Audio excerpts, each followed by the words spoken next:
কাটবো। তাই তুমি কি চুল দাড়ি সব কাটবে? সব কিছু কাটবে। ছিলাম হাড়োয়াতে সেলুনেতে দাড়িটা সেভ করবো বলে, আর সেলুনেতে দেখবে কেমন ভিড় আছে তোমাদেরকে দেখায়।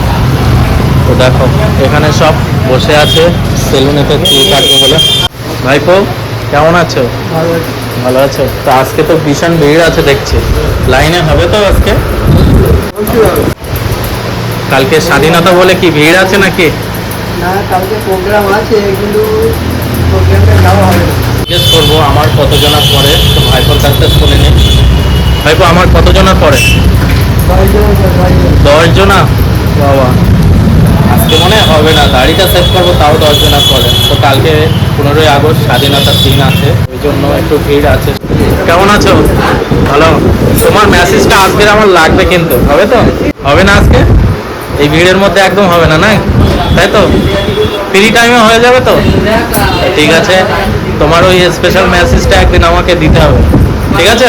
মেসেজ করে খুবই সুন্দর, আমি দেখেছি তো একটা দাদাকে মেসেজ করছিলাম, আমি দেখছিলাম তো, আমি দেখে আমার খুব পাচ্ছে। তো তোমার নামটা কি একটু বলো? তাপস বিশ্বাস, তাই তো? আর তো ওখানে দেখো সব লাইন বাই লাইন বন্ধুরা চলে আসতেছে আস্তে আস্তে। তো আজকে প্রচন্ড ভিড় আছে, 10 জনের পরে হচ্ছে আমার। তো তোমরা কোথা থেকে এসছো? গ্রামের নাম বলো। আচ্ছা ঠিক আছে। সেলুনেতে লাইন বাই লাইন বসে থাকলে তো দিতে সুবিধা হয়, ওই জন্য এখানে সব বসে আছে অনেকে। তো কাটবে, তুমিও কাটবে নাকি? আমিও তো কাটবো।